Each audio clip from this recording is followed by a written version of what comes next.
차가운 금속과 광택이 나는 대리석으로 이루어진 JW그룹의 총수 강태무의 저택은 성채라기보다는 잘 조각된 빙산에 가까웠다. 그곳의 모든 것은 정밀하게 계산되어 있었고 사람의 온기보다는 시스템의 효율성이 공간을 지배했다.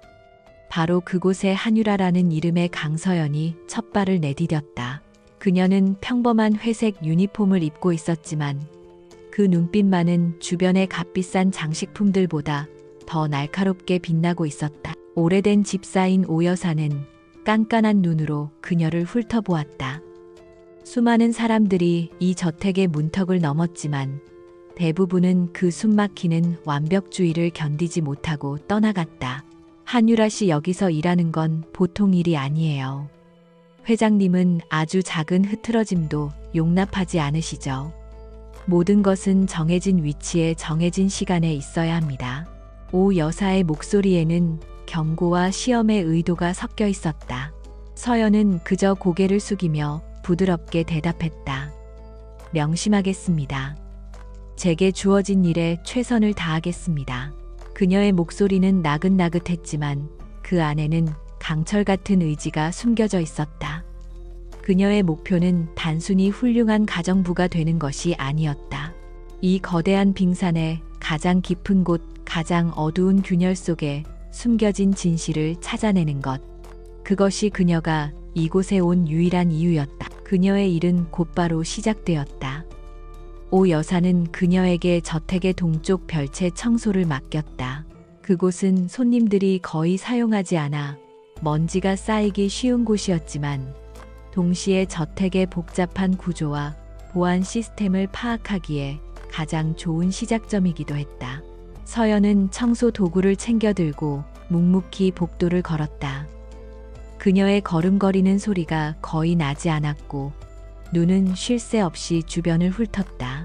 천장의 CCTV 벽에 숨겨진 적외선 센서, 창문의 미세한 압력 감지기까지.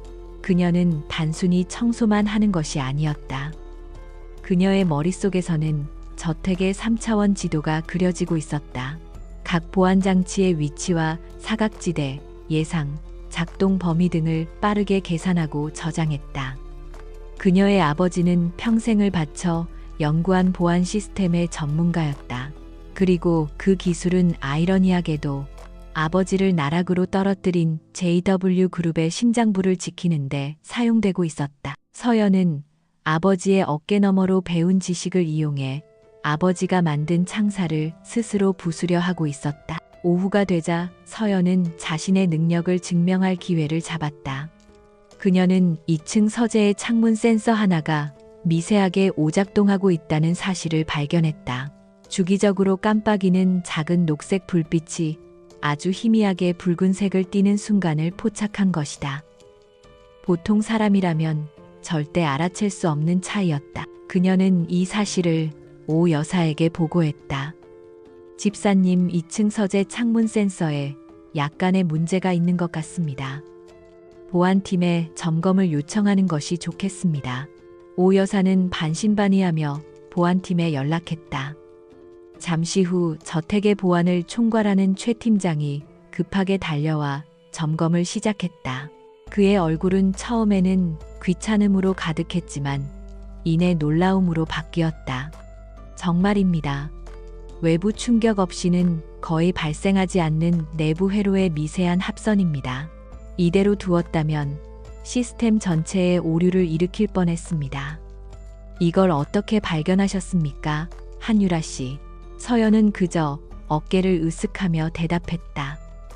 그저 창문을 닫다가 우연히 불빛이 이상하다는 것을 느꼈을 뿐입니다. 그녀의 겸손한 태도는 오히려 최 팀장과 오 여사에게 더 큰 인상을 남겼다. 이 신입 가정부는 단순히 부지런하기만 한 것이 아니라 비범한 관찰력까지 지니고 있었다. 오 여사는 딱딱했던 표정을 풀고 처음으로 부드러운 목소리로 말했다. 수고했어요, 유라 씨. 아주 큰 도움이 됐어요. 그날 저녁 강태무가 예고 없이 저택으로 돌아왔다. 검은색 세단이 소리 없이 현관 앞에 멈췄고 차에서 내린 그의 모습은 저택의 분위기만큼이나 차갑고 날카로웠다. 완벽하게 재단된 슈트 흐트러짐 없는 머리카락, 그리고 그 어떤 감정도 읽을 수 없는 깊은 눈. 그는 세상의 모든 것을 가졌지만 단 한순간도 편안해 보이지 않는 남자였다. 그의 등장에 저택의 공기는 더욱 팽팽하게 얼어붙었다. 태무는 피곤한 기색으로 넥타이를 풀며 거실로 들어섰다. 바로 그때였다. 거실 중앙에 놓인 거대한 백자 다랑아리를 받치고 있던 특수 제작된 스탠드의 조명 하나가 파직 소리를 내며 꺼졌다. 동시에 미세한 진동이 일어나며 묵직한 다랑아리가 앞으로 기울어지기 시작했다. 회장님, 오 여사가 비명을 질렀고 주변에 있던 다른 사용인들은 겁에 질려 어쩔 줄 몰라 했다. 저 다랑아리는 값을 매길 수 없는 국보급 유물이었다. 모두가 얼어붙은 그 순간 서연이 움직였다. 그녀는 가장 가까운 곳에 있던 소파의 두꺼운 벨벳 쿠션을 집어들고 몸을 날렸다. 그녀의 움직임은 한치의 망설임도 없이 유려하고 정확했다. 그녀는 다랑아리가 대리석 바닥에 부딪히기 직전 쿠션을 그 아래로 미끄러지게 했다. 쿵 하는 둔탁한 소리와 함께 다랑아리는 쿠션 위로 안전하게 내려앉았다. 모든 것이 눈 깜짝할 사이에 일어난 일이었다. 거실에는 잠시 정적이 흘렀다. 강태무는 자신의 눈앞에서 벌어진 일을 믿을 수 없다는 듯 쳐다보고 있었다. 그의 시선은 안전한 다랑아리가 아닌 차분하게 숨을 고르고 있는 신입 가정부에게 고정되었다. 그녀의 얼굴에는 두려움이나 흥분 대신 오직 상황을 완벽하게 통제했다는 안도감만이 어려 있었다. 어떻게 저런 순발력과 판단력을 가질 수 있단 말인가? 태무는 낮은 목소리로 물었다. 당신 누구지? 그의 목소리는 위압적이었지만 그 안에는 날카로운 호기심이 담겨 있었다. 서연은 자리에서 일어나 허리를 숙이며 침착하게 대답했다. 오늘부터 이곳에서 일하게 된 한유라라고 합니다. 회장님. 그녀의 대답은 흠잡을 데 없이 완벽했다. 하지만 태무의 의심은 사라지지 않았다. 평범한 가정부가 보일 수 있는 반응이 아니었다. 그녀의 움직임은 마치 잘 훈련된 요원 같았다. 그는 그녀에게 다가가며 다시 물었다. 어떻게 그런 생각을 했지? 보통 사람이라면 소리를 지르거나 피했을 텐데. 그의 날카로운 시선이 그녀의 얼굴을 샅샅이 훑었다. 서연은 잠시 시선을 아래로 향했다가 이내 똑바로 그의 눈을 마주 보았다. 생각할 시간이 없었습니다. 그저 몸이 먼저 움직였을 뿐입니다. 귀한 물건이 깨지는 것을 막아야 한다는 생각밖에 없었습니다. 그녀의 눈빛은 흔들림이 없었다. 태무는 그 깊고 고요한 눈동자 속에서 무언가 익숙하면서도 낯선 감정을 읽으려 했었다. 그녀는 분명 무언가를 숨기고 있었다. 하지만 지금 당장 그것을 파헤칠 수는 없었다. 그는 한 걸음 물러서며 오 여사에게 말했다. 스탠드 당장 교체하고 보안팀 불러서 원인 파악해. 그리고 저 직원에게는 합당한 보상을 하도록. 그의 말은 짧고 단호했다. 그는 더 이상 서연을 쳐다보지 않고 곧장 자신의 서재로 향했다. 그날 밤 저택의 모든 불이 꺼지고 깊은 어둠이 내렸다. 하지만 서연의 눈은 그 어느 때보다 밝게 빛나고 있었다. 그녀는 자신의 방 침대에서 조용히 몸을 일으켰다. 낮 동안 입었던 회색 유니폼을 벗고 온몸에 딱 맞는 검은색 활동복으로 갈아입었다. 머리는 단정하게 묶어 올렸고 허리에는 직접 개조한 몇 가지 작은 도구들이 담긴 벨트를 찼다. 낮의 순종적인 가정부 한유라는 사라지고 복수를 위해 어둠 속으로 뛰어든 강서연만이 남아있었다. 그녀의 첫 번째 목표는 강태무의 서재였다. 그곳은 그의 개인적인 공간이자 JW 그룹의 중요한 기밀들이 보관되어 있을 확률이 가장 높은 곳이었다. 낮에 보았던 보안 시스템의 구조를 머릿속으로 다시 한번 점검했다. 복도를 비추는 CCTV의 회전 각도와 시간 레이저 센서의 작동 패턴, 그리고 서재문에 설치된 지문 및 홍채 인식 잠금 장치, 서툴기 어려운 철옹성이었지만 그녀에게는 불가능한 일이 아니었다. 서연은 그림자처럼 방을 빠져나와 복도를 따라 움직였다. 그녀의 발걸음은 고양이처럼 가벼웠고 몸은 어둠에 완전히 녹아들었다. CCTV가 반대 방향으로 회전하는 정확한 타이밍에 맞춰 벽에 몸을 숨겼다. 복도 끝에 다다랐을 때 그녀는 허리벨트에서 작은 반사경을 꺼내 레이저 센서의 경로를 확인했다. 그녀의 아버지가 설계한 시스템이었다. 아버지는 항상 말했다. 모든 완벽한 시스템에는 반드시 허점이 존재한다. 그것을 만드는 것 또한 인간이기 때문이지. 그녀는 서재 문 앞에 섰다. 이제 남은 것은 가장 어려운 관문인 생체 인식 잠금 장치였다. 지문이나 홍채 정보 없이는 절대 열 수 없는 문. 하지만 서연은 다른 방법을 알고 있었다. 그녀는 잠금 장치의 패널을 여는 대신 그 위쪽 환풍구로 시선을 돌렸다. 낮에 청소를 하며 확인해둔 경로였다. 크기는 작았지만 그녀의 유연한 몸이라면 충분히 통과할 수 있었다. 그녀는 벽을 타고 조용히 환풍구 덮개를 열었다. 차가운 금속의 감촉이 온몸에 전해졌던 좁고 어두운 통로 안으로 몸을 밀어넣었을 때 그녀는 잠시 숨을 멈추고 아버지의 죽음을 떠올렸다. 억울하게 모든 것을 빼앗기고 차가운 실험실에서 홀로 죽음을 맞이해야 했던 아버지. 그 고통과 분노가 그녀의 심장을 다시 한번 뛰게 했다. 그녀는 이 복수를 위해서라면 그 어떤 위험도 감수할 수 있었다. 환풍구를 통해 서재 내부로 들어서는데 성공했다. 달빛이 창문을 통해 스며들어와 거대한 책상과 책장들의 실루엣을 희미하게 비추고 있었다. 서연은 소리 없이 바닥에 내려와 주변을 살폈다. 공기 중에는 강태무의 희미한 향수 냄새와 오래된 종이 냄새가 섞여 있었다.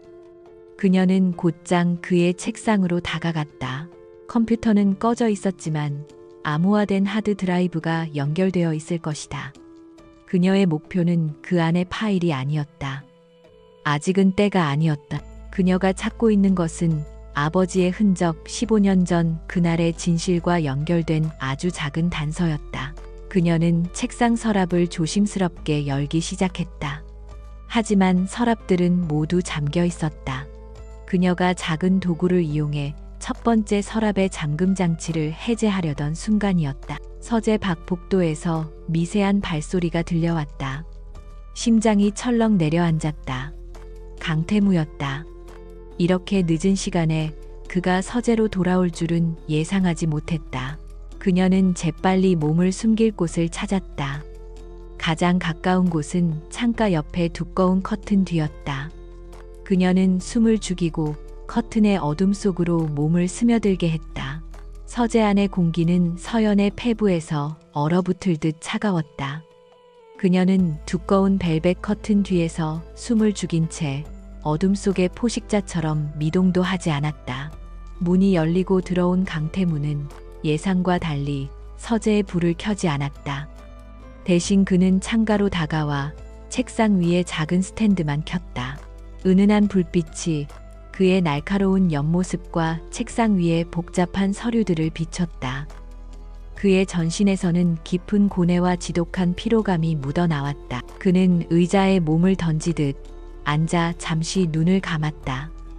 낮 동안 회사에서 보았던 냉철하고 무자비한 CEO의 모습은 온데간데 없었다.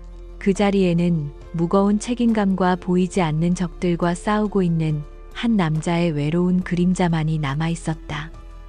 서연은 그 모습을 조용히 지켜보았다. 복수의 대상인 그에게서 이런 인간적인 나약함을 발견하게 될 줄은 몰랐다.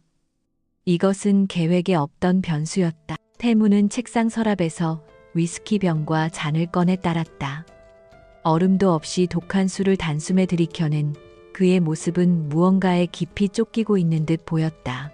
그는 한참 동안 창밖의 어두운 정원을 응시했다. 무슨 생각을 하는지 알 수 없었지만 그의 눈빛에는 단순한 분노 이상의 복잡한 감정이 서려 있었다.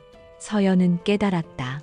이 남자는 그녀가 생각했던 것처럼 단순한 악당이 아닐지도 모른다. 그는 어쩌면 그녀만큼이나 거대한 어둠 속에서 홀로 싸우고 있는지도 모른다. 얼마나 시간이 흘렀을까? 태무는 자리에서 일어나 스탠드를 끄고 소리 없이 서재를 나갔다. 문이 닫히는 소리가 들리고 나서도 서연은 한동안 움직일 수 없었다. 그의 예기치 못한 등장은 그녀의 계획을 방해했을 뿐만 아니라 그녀의 마음속에 작은 파문을 일으켰다. 그녀는 복수를 위해 감정을 배제해야 한다고 수없이 다짐했지만 방금 본 그의 고독한 모습은 자꾸만 머릿속을 맴돌았다. 그녀는 조용히 커튼 뒤에서 나와 왔던 길을 되짚어 자신의 방으로 돌아갔다. 첫 번째 시도는 실패했지만 실패 이상의 것을 얻은 밤이었다. 다음 날부터 강태무는 한유라를 주의 깊게 관찰하기 시작했다. 그녀의 일거수일투족이 그의 신경을 건드렸다. 그녀는 흠잡을 데 없이 완벽한 가정부였다. 아침 일찍 일어나 정원을 가꾸고 식사를 준비하고 집안을 청소했다. 그녀의 움직임은 효율적이었고 그녀의 태도는 항상 공손했다. 하지만 태무는 그 완벽함 뒤에 숨겨진 이질감을 떨쳐버릴 수 없었다.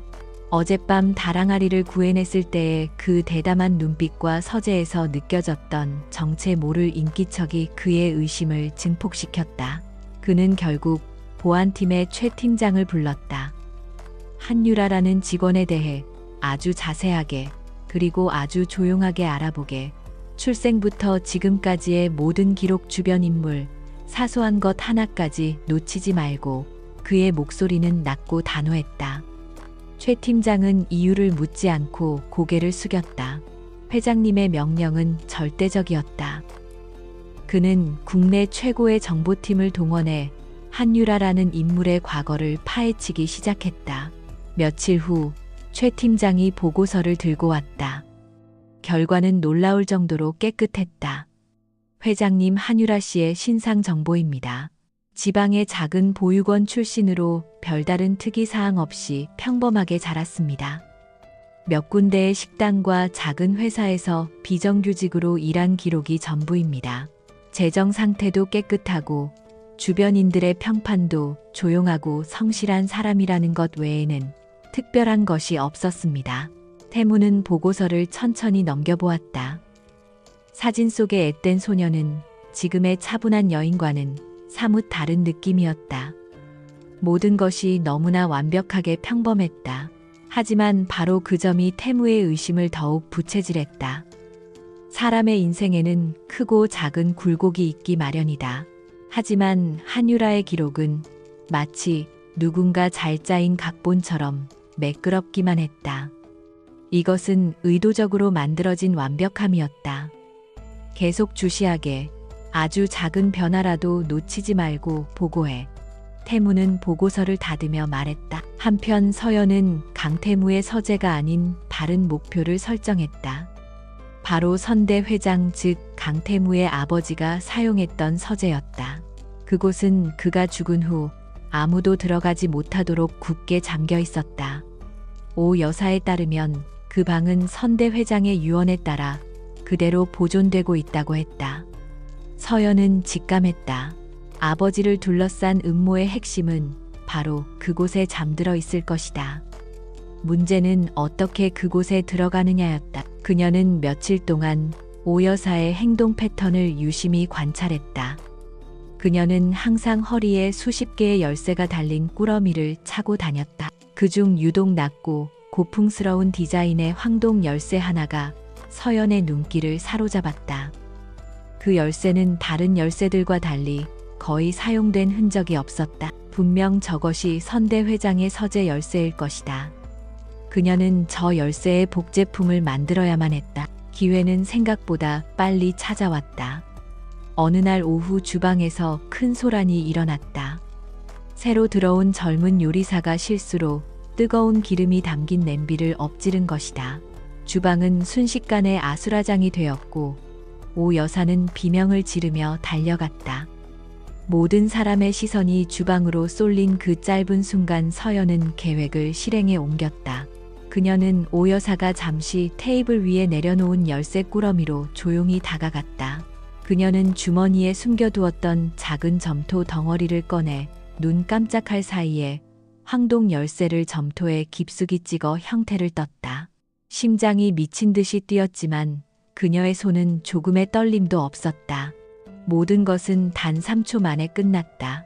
그녀는 아무 일도 없었다는 듯 열쇠 꾸러미를 원래 자리에 돌려놓고 다른 사람들처럼 걱정스러운 표정으로 주방 쪽을 바라보았다. 그날 밤 그녀는 점토 틀을 이용해 완벽한 복제 열쇠를 만드는 데 성공했다. 결전의 날 밤 서연은 다시 한번 검은 옷으로 갈아입었다. 복제된 열쇠를 손에 쥔 그녀의 심장은 기대와 긴장으로 가득 찼다. 선대 회장의 서재는 저택의 가장 깊숙하고 외진 곳에 있었다. 그곳으로 가는 복도는 CCTV도 거의 없었고 오직 어둠과 정적만이 감돌았다. 서재문 앞에 선 그녀는 잠시 숨을 골랐다. 이 문 너머에 15년 동안 찾아 헤맸던 진실이 있을지도 모른다. 열쇠가 자물쇠에 들어가는 소리가 유난히 크게 들렸다. 찰칵하는 소리와 함께 굳게 닫혀있던 문이 천천히 열렸다. 방 안에서는 퀴퀴한 먼지 냄새와 오래된 책 냄새가 훅 끼쳐왔다. 그녀는 작은 손전등을 켜고 안으로 들어섰다. 모든 것이 15년 전 그 시간에 멈춰 있었다. 책상 위에는 서류가 그대로 놓여 있었고 벽난로의 재는 차갑게 식어 있었다. 이곳은 한 남자의 제국이었고 동시에 그의 무덤이었다. 서연은 감상에 젖을 시간이 없었다. 그녀는 방안을 샅샅이 뒤지기 시작했다.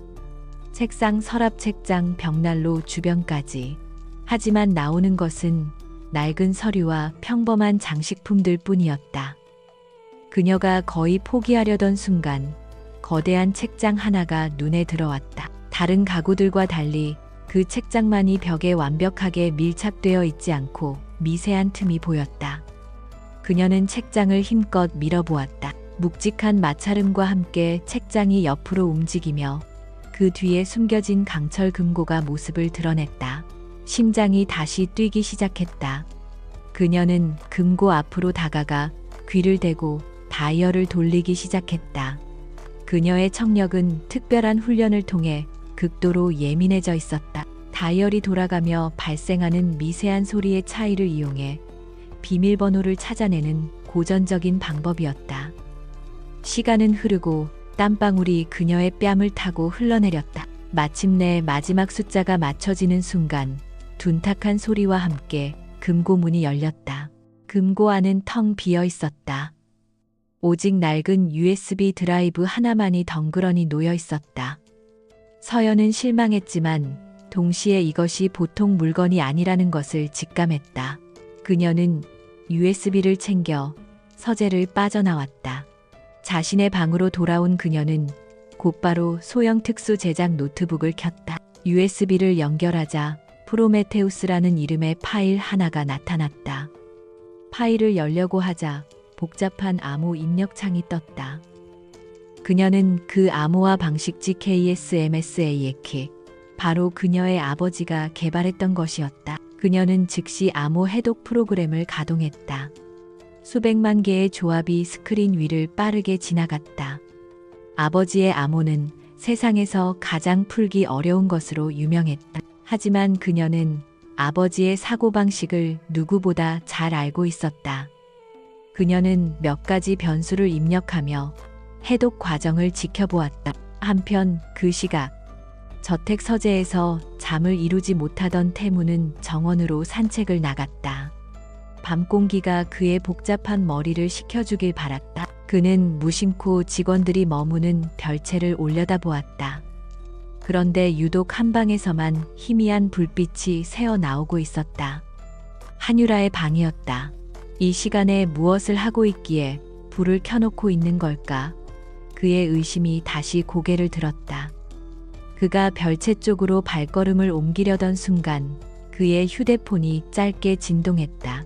화면에는 보안 파일 프로메테우스의 외부 접근 시도 감지라는 경고 메시지가 떠 있었다. 태무의 눈빛이 차갑게 변했다. 프로메테우스는 아버지가 남긴 유산 중 가장 비밀스러운 파일이었다. 저택 내부망에서만 접근 가능한 이 파일에 누군가 해킹을 시도하고 있었다. 그리고 그 타이밍은 한유라의 방에서 새어 나오는 불빛과 기묘하게 일치했다. 그는 망설이지 않고 곧장 별채로 향했다. 그의 발걸음은 분노와 배신감으로 가득 차 있었다. 바로 그 순간 서연의 노트북 화면에 1차 암호 해독 완료라는 메시지가 떴다. 하지만 동시에 그녀의 프로그램은 해독 시도가 메인 서버에 감지되었다는 경고를 보냈다. 덫이었다. 그녀는 즉시 노트북을 닫고 침대 밑으로 밀어 넣었다. 그리고 복도에서 들려오는 빠른 발소리를 들었다. 그는 오고 있었다. 그녀는 재빨리 옷을 벗어 던지고 잠옷으로 갈아입은 뒤 침대에 누워 숨을 죽이고 잠든 척했다. 똑똑 노크 소리가 들리고 잠시 후 문이 조심스럽게 열렸다. 서연은 눈을 감은 채 모든 신경을 문 쪽으로 집중했다. 강태무가 방 안을 들여다보고 있었다. 어둠 속에서도 그의 차가운 시선이 느껴지는 듯했다. 그는 잠든 것처럼 보이는 그녀를 한참 동안 의심스럽게 바라보았다. 그의 직감은 이 방 안에 무언가 끔찍한 비밀이 숨겨져 있다고 소리치고 있었다. 하지만 증거가 없었다. 그는 잠시 망설이다가 결국 조용히 문을 닫고 돌아갔다. 그의 발소리가 멀어지고 나서야 서연은 참았던 숨을 터뜨렸다. 심장이 터질 듯이 뛰고 있었다. 그녀는 그가 돌아갔다는 것을 알았지만 동시에 이제 모든 것이 시작되었음을 직감했다. 그와 그녀 사이에 보이지 않는 전쟁이, 그날 밤의 긴장감은 아침 안개처럼 저택 전체에 짙게 깔려 있었다. 강태무와 한유라, 즉 강서연 사이에는 보이지 않는 벽이 세워졌다. 그는 노골적인 의심의 눈초리로 그녀를 쫓았고 그녀는 더욱 완벽한 가면을 쓰고 그의 시선을 피했다. 아침 식사를 준비하는 그녀의 손길은 여전히 정갈했지만 등 뒤에 꽂히는 그의 날카로운 시선을 느끼며 등골이 서늘해지는 것을 막을 수는 없었다. 그들의 짧은 마주침은 이제 불꽃 튀는 심리전의 연장선이 되었다. 폭풍은 예고 없이 찾아왔다. 아침 뉴스 헤드라인이 JW 그룹을 정조준했다. JW 바이오 신약, 엘리시움. 치명적 부작용 은폐 의혹. JW 그룹이 차세대 성장 동력으로 야심차게 내놓은 신약에 대한 충격적인 보도였다. 임상 시험 과정에서 심각한 신경계 손상을 유발하는 부작용이 발견되었으나 회사가 이를 의도적으로 숨기고 출시를 강행했다는 내용이었다. 뉴스가 터져 나오자마자 JW 그룹의 주가는 곤두박질치기 시작했다. 서연은 거실의 대형 TV 화면을 통해 속보를 지켜보며 손에 든 먼지떨이를 자신도 모르게 꽉 쥐었다. JW 바이오. 그곳은 바로 그녀의 아버지가 평생을 바쳐 연구에 매진했던 곳이었다. 아버지의 연구 노트를 훔쳐 지금의 자리에 오른 자들이 이제는 또 다른 누군가의 인생을 망가뜨리고 있었다. 분노가 치밀어 올랐지만 그녀는 냉정함을 유지했다. 지금은 감정에 휩쓸릴 때가 아니었다. 이 사건의 배후에는 분명 거대한 음모가 도사리고 있었다. 같은 시각 JW 그룹 본사 40층의 긴급 이사회 회의실은 전쟁터나 다름없었다. 이게 도대체 어떻게 된 일입니까? 강 회장 당신의 독단적인 경영이 결국 이런 참사를 불렀잖소. 백발의 이사들이 책상을 내리치며 고함을 질렀다. 모든 비난의 화살은 상석에 앉은 강태무에게로 향했다. 그는 굳게 입을 다문 채 성난 이사들의 비난을 묵묵히 받아내고 있었다. 그때 회의실 한쪽 구석에 앉아있던 윤성호 이사가 점잖은 목소리로 입을 열었다. 여러분 진정하십시오. 지금은 서로를 비난할 때가 아닙니다. 하지만 이번 사태는 분명 강 회장님의 과감한, 어쩌면 무모하기까지 했던 확장 전략이 불러온 예견된 비극일지도 모릅니다. 그의 목소리는 안타까움으로 가득 차 있었지만 그 눈빛에는 교활한 승리감이 번뜩이고 있었다. 그는 교묘하게 태무를 무능한 지도자로 몰아가며 자신을 안정적이고 경험 많은 대안으로 부각시키고 있었다. 태무는 윤성호의 위선을 꿰뚫어보고 있었다. 이번 사건은 너무나 시기적절하게 너무나 완벽하게 자신을 겨냥하고 있었다. 내부에 적이 벌인 치밀한 공작이라는 것은 분명했지만 물증이 없었다. 그는 거대한 함정에 빠진 늑대처럼 사면초가에 몰려 있었다. 언론과 이사회, 그리고 폭락하는 주가가 그의 숨통을 조여오고 있었다. 저택으로 돌아온 서연은 자신의 방에서 밤늦도록 노트북 앞에 앉아 있었다. 낮 동안 가정부로 일하며 수집한 단서들과 그녀의 해킹 실력을 총동원해 사건의 진실을 파헤치기 시작했다. 그녀는 언론에 최초로 정보를 유출한 기자의 이메일 계정을 해킹하는 데 성공했다. 그리고 그 정보의 출처가 유령 회사의 이름으로 개설된 해외 서버라는 것을 알아냈다. 전형적인 흔적 지우기 수법이었다. 그녀는 포기하지 않고 더 깊이 파고들었다. JW 바이오의 내부 서버에 접근하는 것은 위험했지만 아버지의 기술을 이용해 보안망의 허점을 뚫고 들어갔다. 그리고 마침내 결정적인 증거를 찾아냈다. 언론에 공개된 부정적인 임상 데이터는 조작된 것이었다. 누군가가 성공적이었던 원래의 임상 데이터를 빼돌리고 그 자리에 치명적인 부작용을 담은 거짓 데이터를 심어놓은 것이다. 이것은 완벽한 기업 사보타주였다. 서연은 깊은 딜레마에 빠졌다.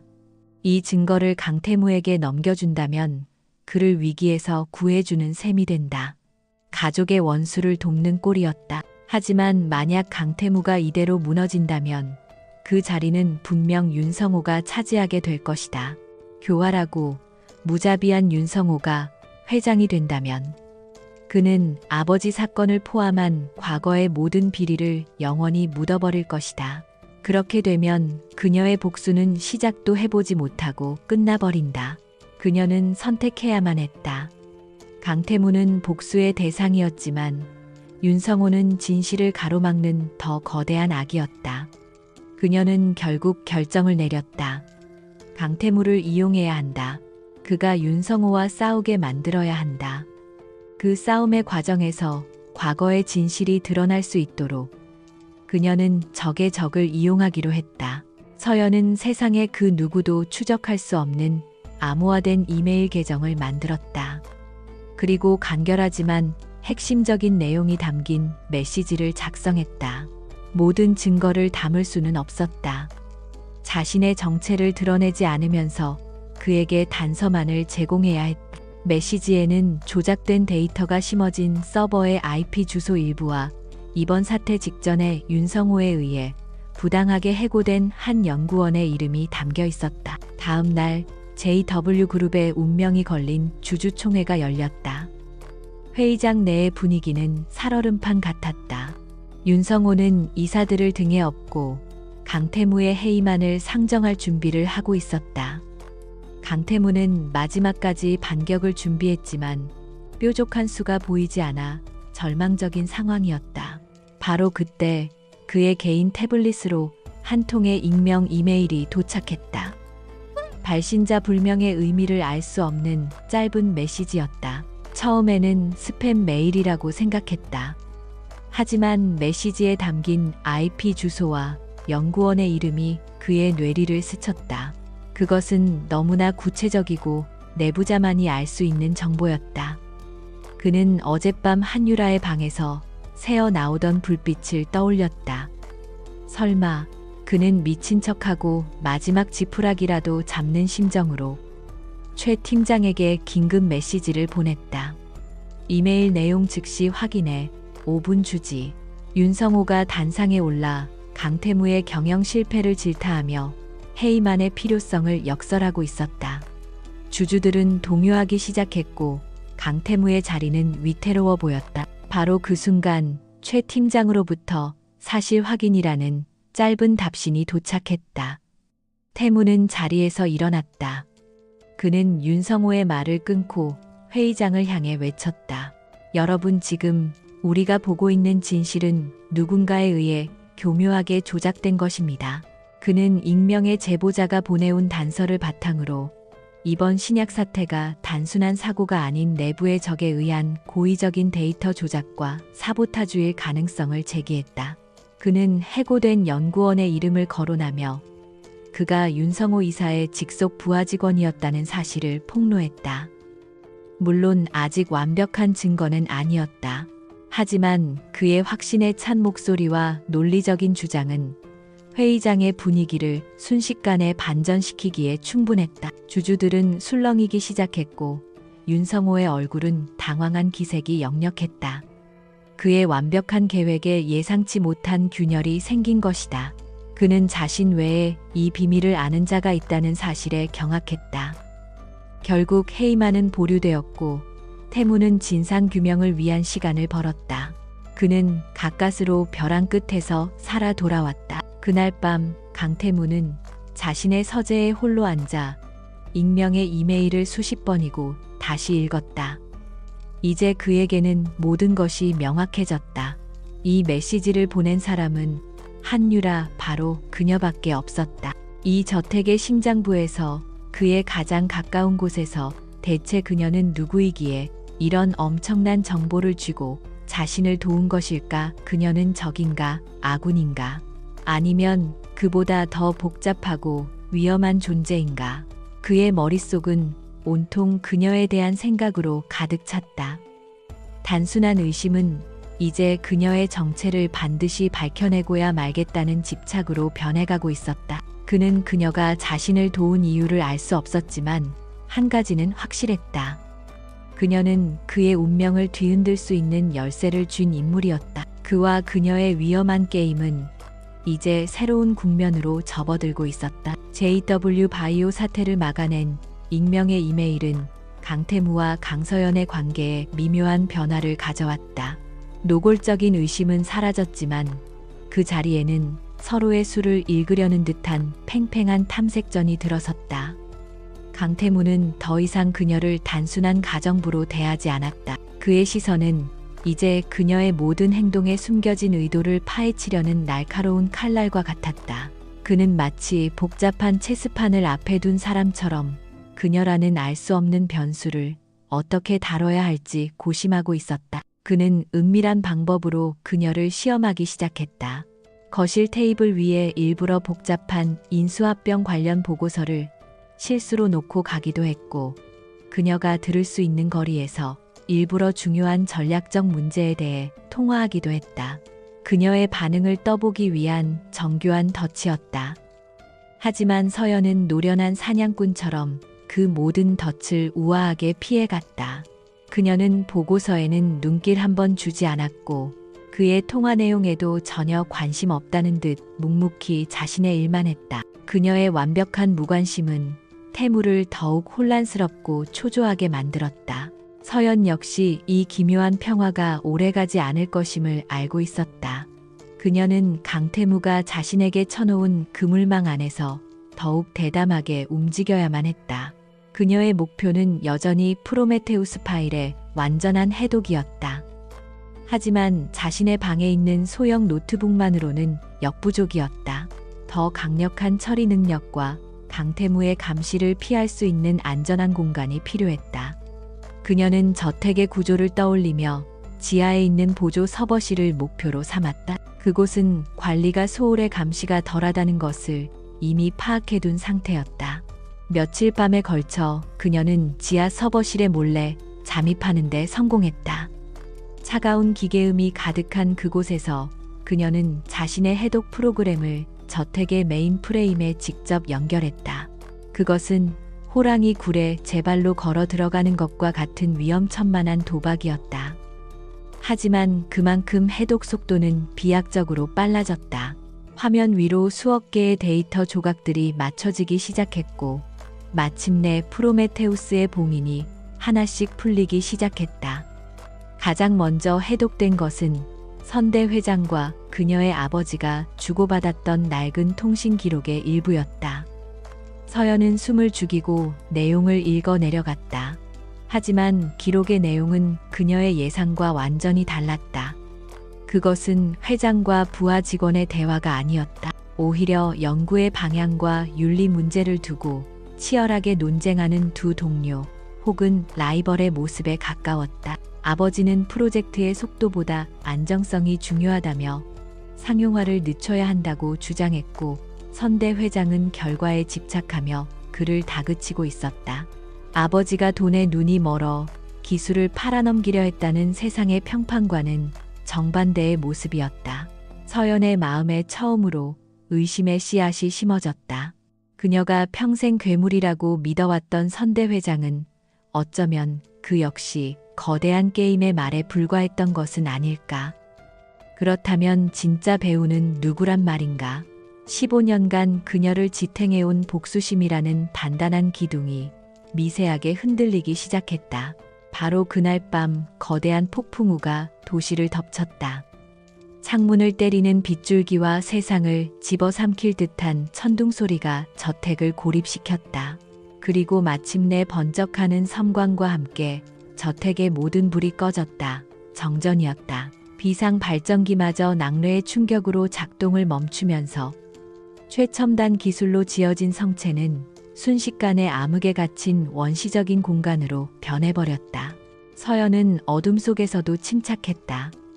그녀는 작은 양초 하나를 찾아 불을 켜고 강태무의 안위를 확인하기 위해 그의 서재로 향했다. 칠흑 같은 어둠 속에서 촛불의 의지의 복도를 걷는 그녀의 모습은 마치 고대의 여사제 같았다.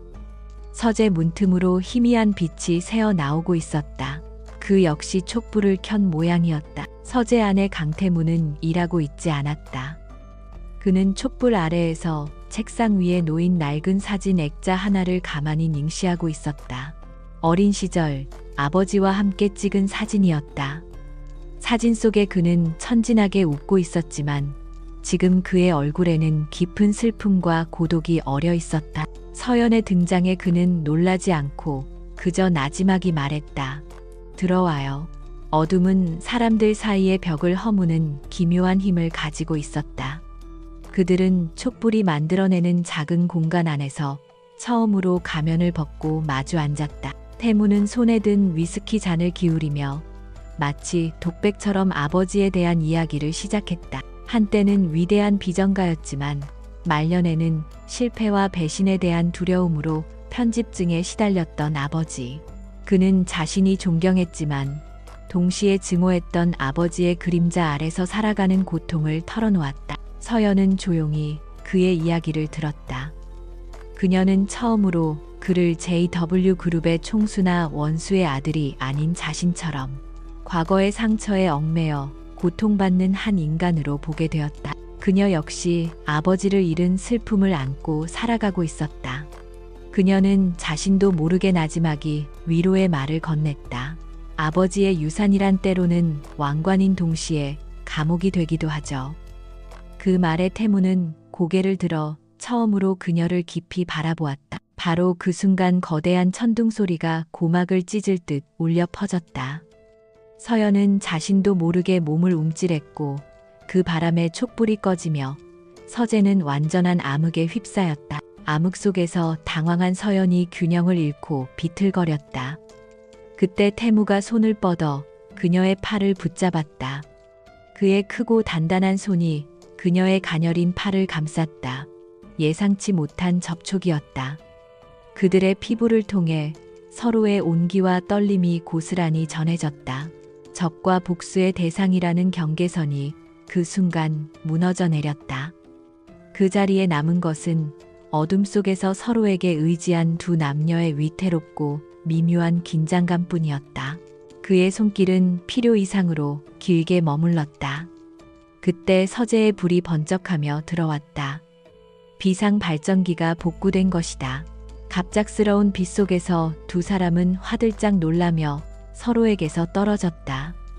어색한 침묵이 그들 사이에 흘렀다. 마법은 끝났지만 그 여운은 짙게 남아 있었다. 자신의 방으로 돌아온 서연은 걷잡을 수 없이 흔들리는 마음을 다잡으려 했었다. 강태무와의 예기치 못한 교감은 그녀의 복수심을 뿌리째 흔들었다. 그녀는 진실이 필요했다. 복수를 위해서가 아니라 자기 자신을 위해서. 그녀는 다시 지하 서버실로 향했다. 그리고 마침내 프로메테우스 파일의 마지막 암호가 해독되었다. 파일의 정체는 단순한 문서가 아니었다. 그것은 선대 회장이 남긴 비밀 디지털 일지였다. 서연은 떨리는 손으로 일지를 읽어 내려갔다. 그 안에는 충격적인 진실이 담겨 있었다.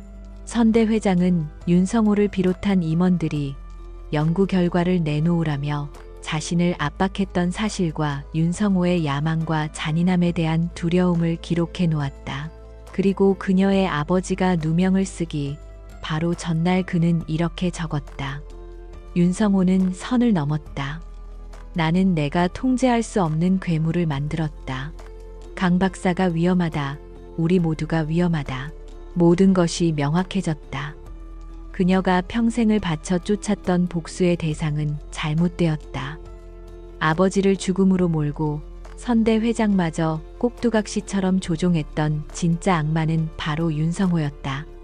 서연은 차가운 화면을 응시하며 망연자실했다. 그녀의 세상이 송두리째 뒤집히는 순간이었다.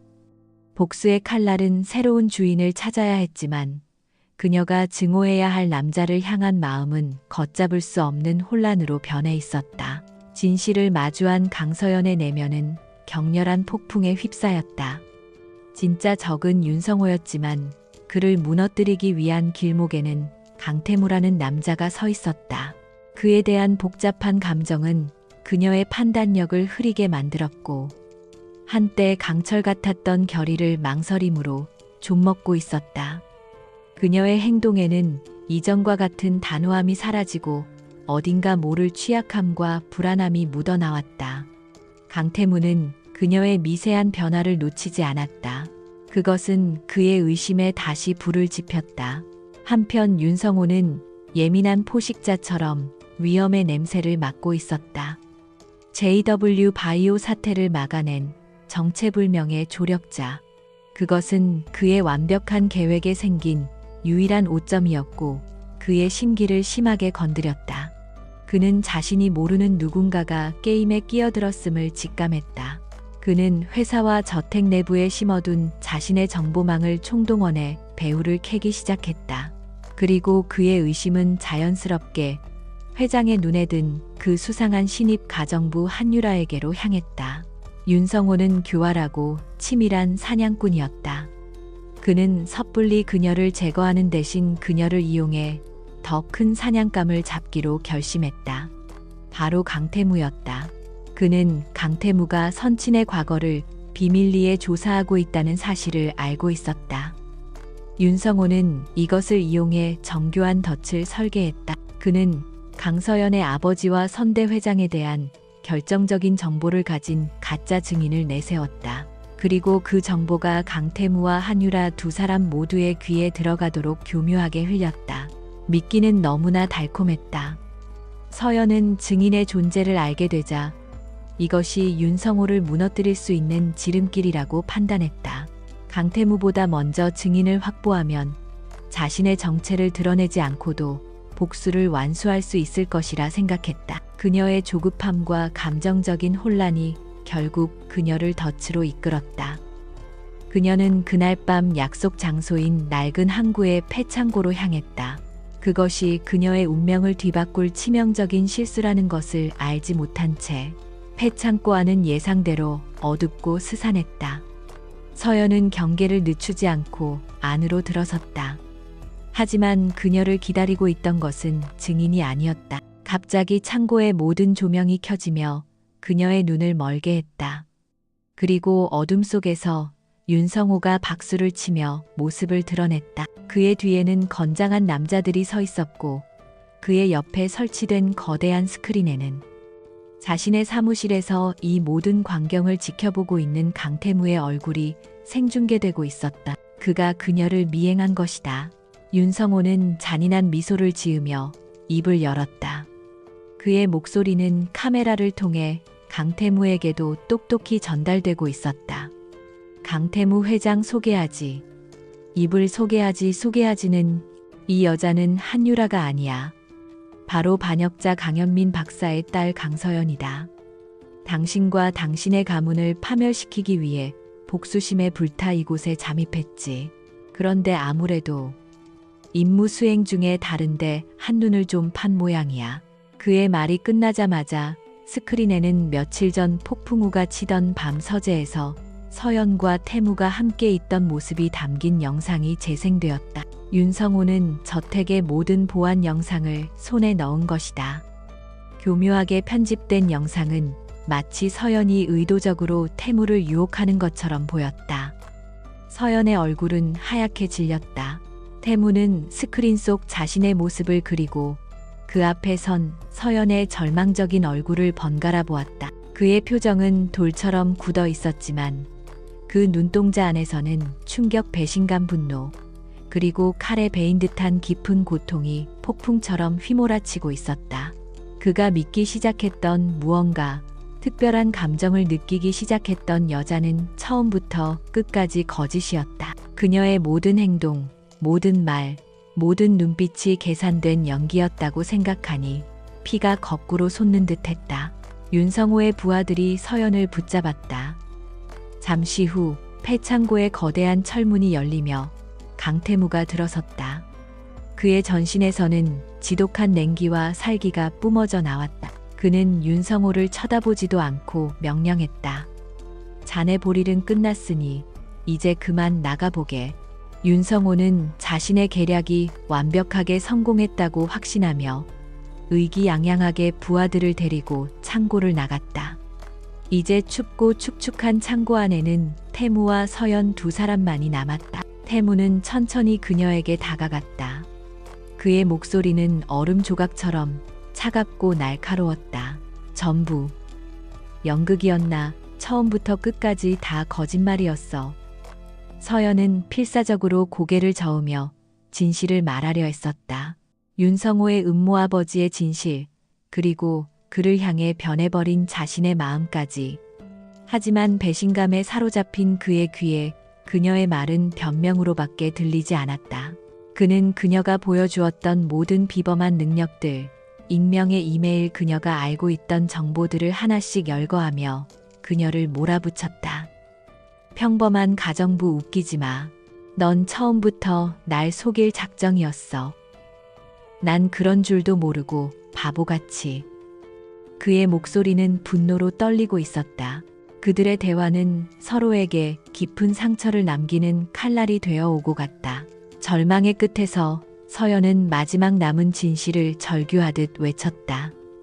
그것은 그녀가 프로메테우스 파일에서 본 마지막 기록이었다. 당신 아버지는 알고 있었어요. 윤성호가 괴물이라는 걸. 그래서 우리 아버지를 지키려고 했다고요. 그녀는 자신의 말을 증명하기 위해 일지에 적혀있던 선대 회장의 개인적인 회상, 오직 강태무만이 알 수 있는 아버지와의 사적인 기억 하나를 끄집어냈다. 그 말은 태무의 분노를 꿰뚫는 예리한 창과 같았다. 그녀가 말한 것은 아버지가 임종 직전 그에게 단 한 번 들려주었던 이야기였다. 그녀가 아버지의 가장 비밀스러운 파일을 직접 보지 않고서는 절대 알 수 없는 내용이었다. 그의 불타오르던 분노는 순식간에 차갑게 식어버렸고 그 자리를 거대한 충격과 혼란이 채웠다. 그녀의 말이 진실일지도 모른다. 모든 것이 산산조각난 그들의 관계 위로 끔찍하고도 필연적인 진실의 서막이 오르고 있었다. 폐창고 안의 공기는 더 이상 분노로 뜨겁지 않았다. 대신 그 자리를 차지한 것은 강서연의 절박한 진실과 강태무의 무너진 세상이 만들어낸 차갑고 무거운 침묵이었다. 그가 아버지에게서 단 한 번 들었던 사적인 기억. 그것은 그 어떤 증거보다 강력하게 그의 심장을 파고들었다. 그녀의 말이 사실이라면 그는 15년 동안이나 잘못된 증오를 품고 진짜 원수를 바로 곁에 둔 채 살아온 셈이었다. 그의 단단했던 확신과 신념의 세계가 뿌리부터 흔들리고 있었다. 그는 천천히 서연에게서 한 걸음 물러섰다.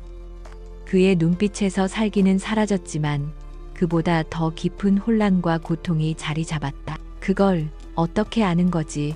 그의 목소리는 거의 들리지 않을 정도로 작게 떨렸다. 서연은 그의 흔들리는 눈빛을 보며 처음으로 그에게 진실이 닿았음을 직감했다. 당신 아버지의 비밀 일지 프로메테우스에서 봤어요. 아버지는 윤성호의 야망을 막으려 했고 그 과정에서 돌아가신 거예요. 우리 아버지 역시 그 희생양이었고요. 두 사람 사이에는 더 이상의 말이 필요 없었다. 그들은 적대 관계도 애증의 관계도 아니었다. 거대한 악의 그림자 아래서 모든 것을 잃어버린 두 명의 생존자일 뿐이었다. 태무는 주먹을 불끈 쥐었다. 윤성호를 향한 끓어오르는 분노는 배신감 그 이상이었다. 그것은 자신의 아버지를 기만하고 존경했던 연구원을 죽음으로 내몰고 이제는 자신마저 파멸시키려 하는 자에 대한 참을 수 없는 증오였다. 그는 서연을 바라보았다. 그녀의 눈빛에는 더 이상 복수심이 아닌 진실을 갈망하는 처절함이 담겨 있었다. 그는 나지막이 하지만 결연한 목소리로 말했다. 도와줘. 아니, 함께 싸우자. 윤성호를 끌어내리기 위해서. 그것은 제안이 아닌 공동의 운명을 확인하는 선언과 같았다. 서연은 잠시 망설였지만 이내 굳게 고개를 끄덕였다. 개인적인 감정은 사치였다. 지금은 공동의 적을 향해 칼을 겨눠야 할 때였다. 그들의 위태로운 동맹은 그렇게 잿더미 위에서 시작되었다. 한편 자신의 사무실로 돌아온 윤성호는 승리의 축배를 들고 있었다. 강태무와 강서연이 서로를 물어뜯으며 자멸할 것이라고 확신했다. 그는 이 기회를 놓치지 않고 JW그룹을 완전히 손에 넣기 위한 마지막 계획을 실행에 옮겼다.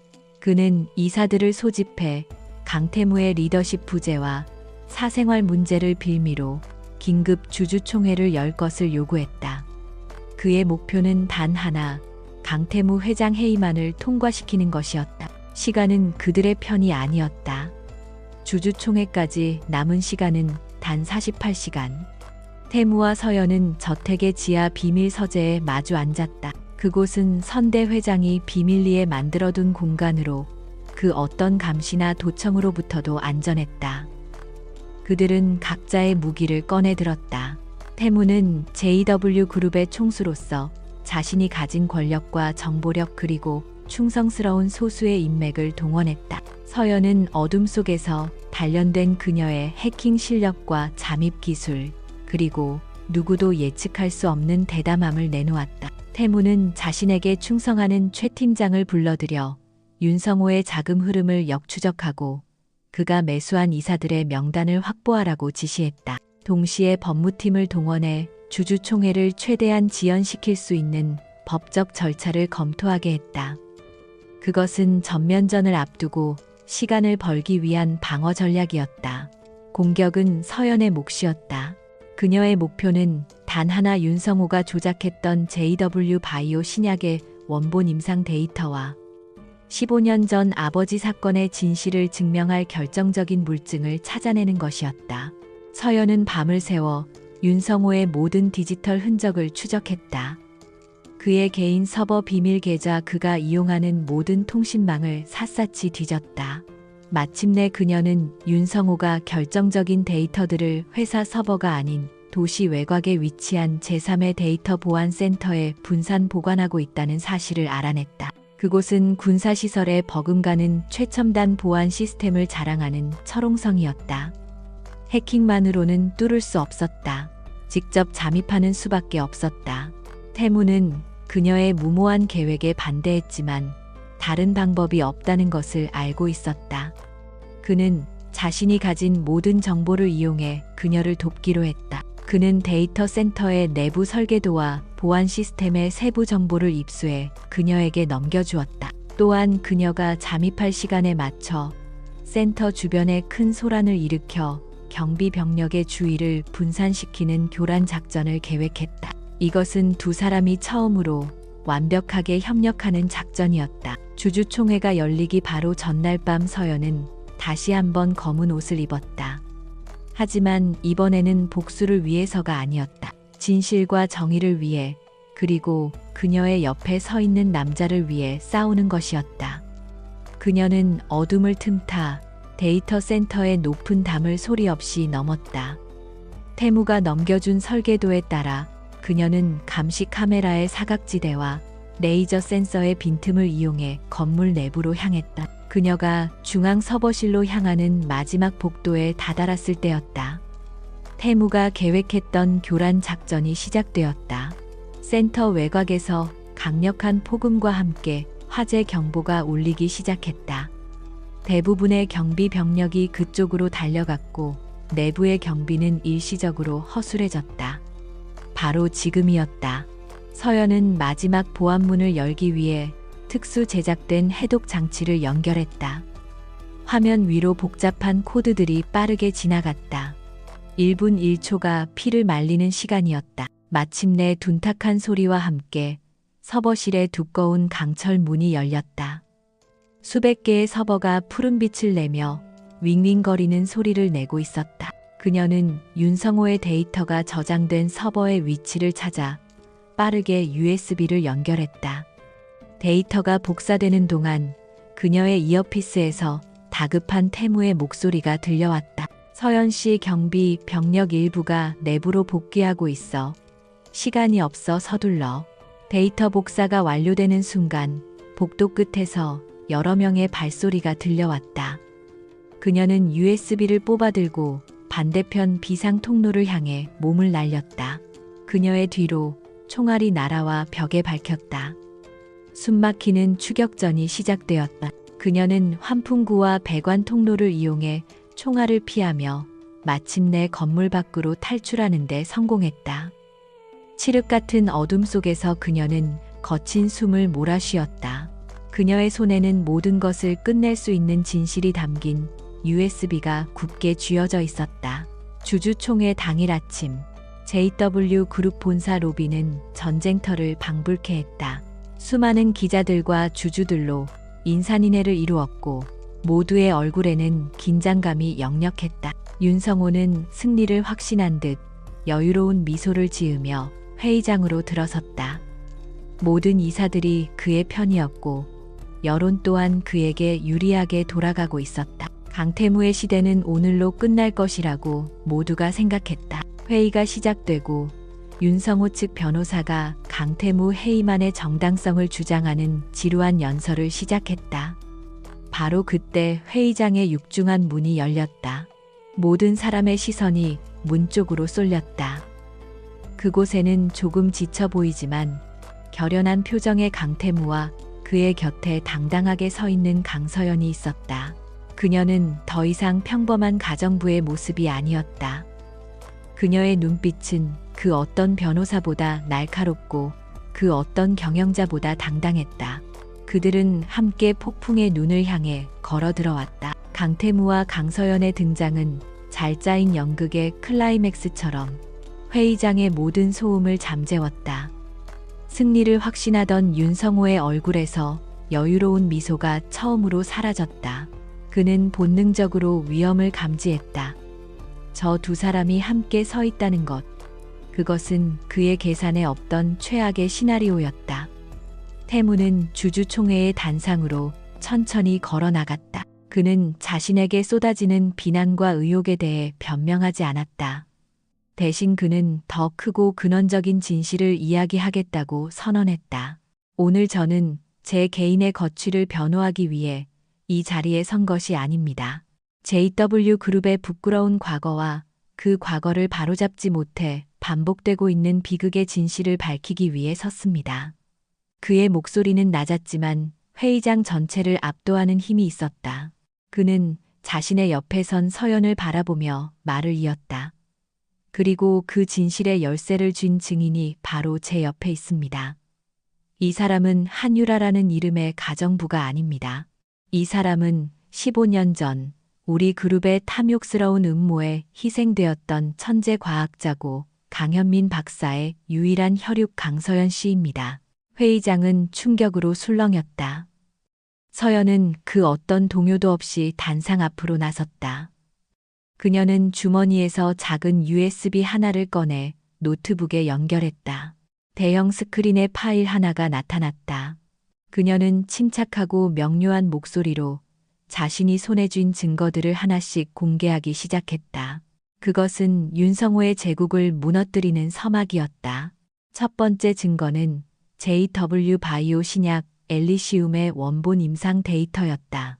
스크린에는 신약의 안정성과 효능을 증명하는 수치와 그래프들이 명확하게 표시되었다.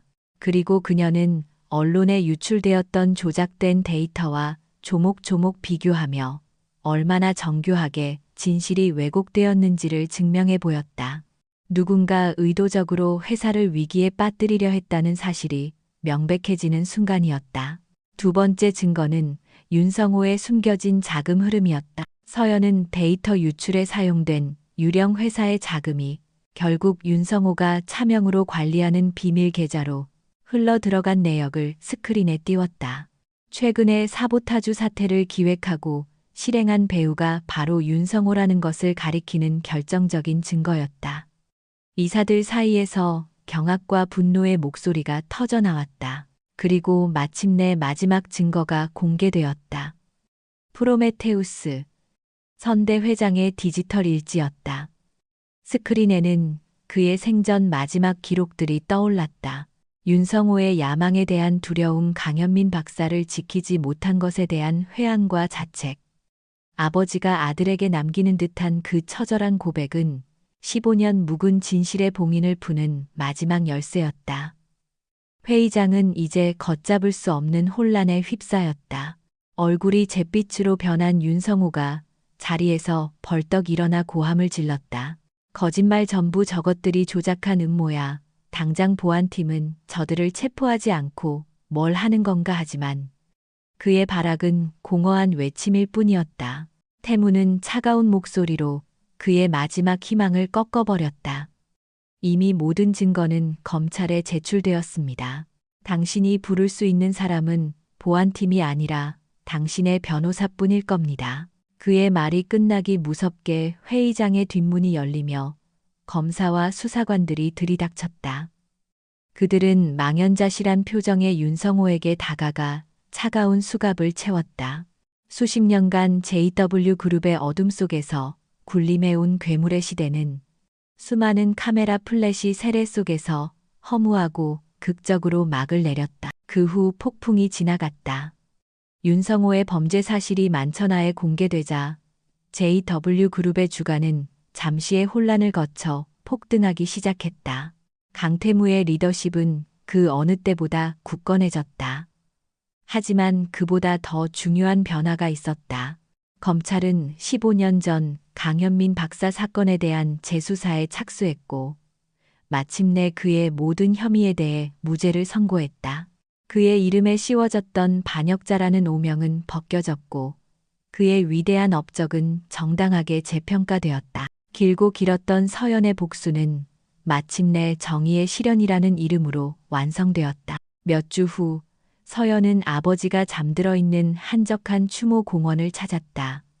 그녀는 아버지가 좋아했던 하얀 국화꽃 한 다발을 묘비 앞에 내려놓았다. 아버지, 이제 다 끝났어요. 편히 쉬세요. 그녀의 목소리는 담담했다. 지독했던 복수심이 사라진 자리에는 깊은 평화와 함께 알 수 없는 공허함이 찾아왔다. 평생의 목표가 사라진 지금 그녀는 앞으로 어떻게 살아가야 할지 막막했다. 그때 그녀의 뒤로 익숙한 그림자가 다가왔다. 강태무였다. 그는 아무 말 없이 그녀의 옆에 서서 함께 묘비를 바라보았다. 그들 사이에는 더 이상 많은 말이 필요하지 않았다. 침묵 속에서 서로의 마음을 읽을 수 있었다. 한참 후 태무가 조용히 입을 열었다. 회사에서 아버지의 이름으로 연구재단을 설립하기로 했습니다. 아버지처럼 재능 있는 젊은 과학자들을 후원하게 될 겁니다. 제 아버지가 저지른 과오에 대한 저의 방식대로의 속죄입니다. 그들은 함께 공원을 걸었다. 거짓과 복수, 배신과 상처로 시작되었던 그들의 인연. 그 모든 과거는 이제 지울 수 없는 그들의 역사가 되었다. 태무가 걸음을 멈추고 그녀를 바라보며 물었다. 이제 뭘 할 생각입니까? 강서연 씨 그녀는 더 이상 복수의 대상도 임시 동맹도 아닌 한 남자로서 자신을 바라보는 그의 깊은 눈동자를 마주 보았다. 새로운 길을 찾아야죠. 더 이상 아버지의 과거에 얽매인 삶이 아닌 나 자신만의 인생을요. 그녀의 대답에 태무는 조용히 그녀의 손을 잡았다. 그의 손은 따뜻하고 단단했다. 그 길을 나와 함께 찾아주면 안 되겠소. 그는 처음으로 자신의 진심을 고백했다. 그 모든 혼란과 기만 속에서 그녀를 향한 자신의 감정만이 유일한 진실이었다고. 서연은 대답 대신 그의 손을 마주 잡았다. 두 사람은 아버지들의 그림자가 드리워진 과거를 뒤로하고 불확실하지만 희망이 있는 미래를 향해 함께 발걸음을 내디뎠다. 그것은 동화 같은 해피엔딩이 아니었다. 상처와 진실 위에서 위태롭게 피어난 글에서 더 현실적이고 소중한 사랑의 시작이었다. 복수는 끝났지만 그들이 진정으로 얻은 것은 서로의 존재였다.